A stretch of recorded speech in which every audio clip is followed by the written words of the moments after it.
এই তিনিগৰাকী যিটো ষ্টৰী মানে সাধাৰণ মানুহৰ ষ্টৰী আমাৰ লাইফতো এনেকুৱা হয় আজি হোৱা নাই কাইলৈ হোৱা নাই আমি এৰি দিওঁ গিভ আপ কৰি দিওঁ বাদ দে নহ'ব মোৰ দ্বাৰা কিন্তু এই খেলুৱৈসকলেও যদি তেনেকৈ গিভ আপ কৰি দিলে হয় তেওঁলোকে জানো এই দিনটো দেখিব পাৰিলে হয়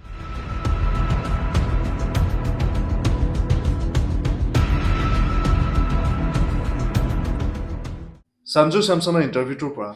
আপুনি মই শিকিবলগীয়া যথেষ্টখিনি আছে ভাৰতৰ টপ অৰ্ডাৰ অভিষেক শৰ্মা সঞ্জু চেমছন আৰু ঈশান কিষণ তেওঁলোকৰ ষ্টৰিটো আৰু এই হিৰইক নক্স খেলা এই টপ পাৰফৰ্মাৰ তিনিগৰাকীৰ যিটো ষ্টৰি সেই ষ্টৰিটোৱে আপোনাক মোক আমাক সকলোকে ইনস্পায়াৰ কৰে সঞ্জু চেমছন 2024 চনৰ টি-20 ৱৰ্ল্ড কাপ দলৰ অন্যতম এগৰাকী সদস্য এখন মেটছো নেখেলে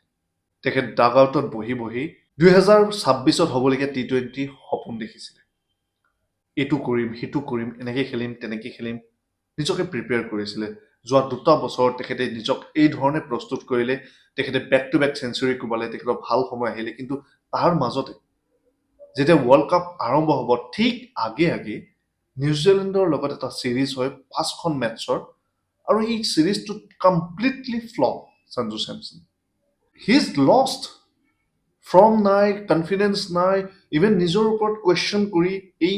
প্লেয়াৰগৰাকী কি কৰিলে কি ভাল হ'ব কেনেকৈ ৰান কৰিব পাৰিব যি ইমানবোৰ ৰান কৰিলে যোৱা দুটা বছৰত এটা এটা ৰানৰ কাৰণে তেখেতে সংগ্ৰাম কৰিবলগীয়া হৈছিলে আৰু যেতিয়া টি-20 ৱৰ্ল্ড কাপ ষ্টাৰ্ট হ'ল তাৰ আগে আগে সঞ্জু চেমছনে জানিছিল যে টি-20 ৱৰ্ল্ড কাপৰ প্লেয়িং 11ত তেওঁ নাথাকে ঈশান কিষণ অভিষেক শৰ্মা এই দুয়োগৰাকীয়ে অপেন কৰিব আৰু বহিব লাগিব বাহিৰত 2024তো বহিছিল তেতিয়া তেখেতে থিৰাং কৰিছিল মানসিকভাৱে প্ৰস্তুত আছিল যে 26ত মই কৰিম টিম ইণ্ডিয়াৰ কাৰণে সেই সকলোবিলাক কৰিম খেলিম আৰু ভাল প্ৰদৰ্শন কৰিম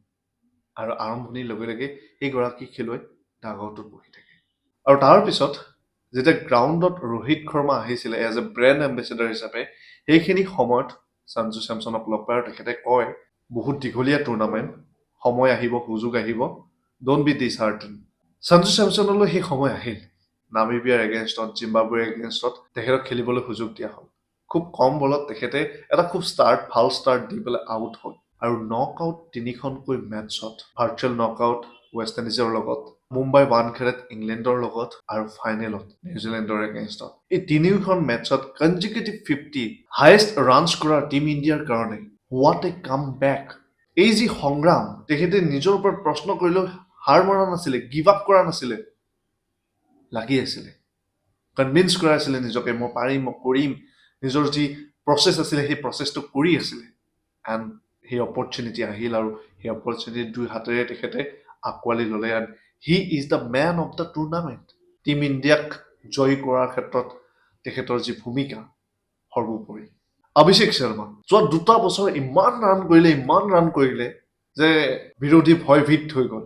এণ্ড টি-20 ৱৰ্ল্ড কাপ আৰম্ভ হোৱাৰ লগে লগে কি হৈ গ'ল এই খেলুৱৈগৰাকীৰ লগত যে ৰান তিনিটা বেক টু বেক 15 ৰানত আউট হয় হিজ লষ্ট হিজ মাইণ্ড মানে যোৱা দুটা বছৰ ইমান ৰান কৰিলে এতিয়া তেখেতে ৰান কৰিব পৰা নাই ইভেন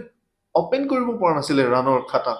তো এইগৰাকী খেলুৱৈ মেণ্টেলি ব্ৰেকডাউন হৈ পৰিছিলে কি কৰিম কি নকৰিম কিন্তু টিম ইণ্ডিয়া কনষ্টেণ্টলি তেখেতক আস্থা ভৰসা সকলোখিনি দি আছিলে আৰু টিমত খেলুৱাই আছিলে যে খেলিব এদিন ভাল খেলিব আৰু তেখেতৰ ভাল নকটো চবতকৈ বেছি ভাল নকটো ক'ত আহিলে ফাইনেলত আহিলে ন' ডাউট ইয়াৰ পূৰ্বেও এটা তেখেতে অৰ্ধশতকীয় ইনিংছ খেলিছিলে কিন্তু সেই ইনিংছটোতকৈ ফাইনেলত তেখেতে যিটো ইনিংছ দিলে সেই ইনিংছটোৱে মানে ডিফাইন কৰে যে নেভাৰ গিভ আপ এই দুগৰাকী খেলুৱৈৰ পৰা আমি শিকিলো নেভাৰ গিভ আপ এটিটিউড ৰাখিব লাগে ঈশান কিষণ ভাৰতৰ স্কিম অফ থিংছত নামেই নাছিলে দুটা বছৰৰ পৰা টিমৰ পৰা বাহিৰত আছিলে ODIত 200 কৰাৰ পাছত তেখেতে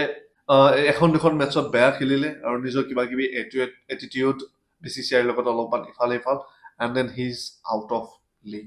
দুবছৰ ভাৰতৰ টিমৰ ভিতৰৰ আশে পাশেও নাছিল ডমেষ্টিকত এইগৰাকী খেলুৱৈ খেলিলে এনেকুৱা খেলিলে ঝাৰখণ্ডৰ হৈ কেপ্টেইনচি কৰি গ্লভছ পিন্ধি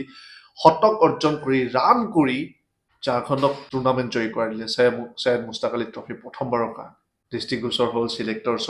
চিলেক্টৰ্ছে গৈ তেখেতক টি-20 ৱৰ্ল্ড কাপ স্কোৱাড ঘোষণাৰ পূৰ্বে তাৰ পূৰ্বে মেটছত নাছিলে ঈশান কিষণক লৈ আহে আৰু ঈশান কিষণে সেইখিনি কৰি দেখুৱাই টিম ইণ্ডিয়াৰ কাৰণে যিখিনি তেখেতৰ পৰা এক্সপেক্ট কৰিব পৰা আছিল। ঈশান কিষাণ জীৱনৰ আটাইতকৈ ভাল ফৰ্মত আছিলে আৰু সেইখিনি তেখেতৰ কণ্টিনিউ কৰিলে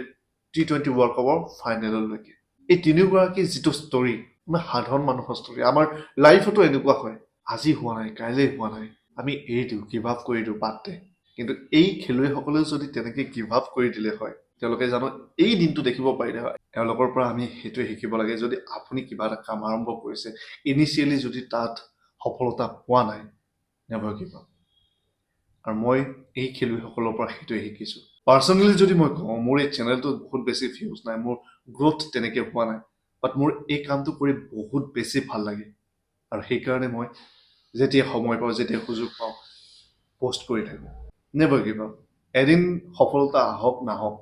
বাট যেতিয়ালৈকে মোৰ ভাল লগাখিনি থাকে, তেতিয়ালৈকে মই কৰি যাম। আপুনি যদি কোনোবা এটা ক্ষেত্ৰত বহুত ভাল, কিবা এটা ভাল কৰি আছে, ইনিচিয়েলি আপুনি নিজৰ ওপৰত কুৱেশ্যন কৰিবলগীয়া হৈছে, ইনিচিয়েলি আপুনি কোনো ধৰণৰ ছাকচেছ পোৱা নাই, কুৱেশ্যনৰ ওপৰত কুৱেশ্যন, তেতিয়াহ'লে জানিব যে আপুনি সঠিক ৰাস্তাতে আছে। কাম কৰি যাওক, নিজকে ইম্প্ৰুভ কৰি যাওক, প্ৰচেছটোৰ ওপৰত গুৰুত্ব দিয়ক, আৰু সফলতা এদিন আহিবই। আৰু সফলতা বেলেগ বেলেগ ধৰণৰ, বেলেগ বেলেগ ৰূপত আহিব পাৰে। তো তাৰ কাৰণে প্ৰস্তুত হৈ থাকক। ওপৰফালে নিশ্চয়কৈ চাই আছে আপুনি কি কৰি আছে, কেনেকৈ আপুনি নিজক সাজু কৰি আছে, কেনেকৈ প্ৰিপেয়াৰ কৰি আছে। গতিকে আজি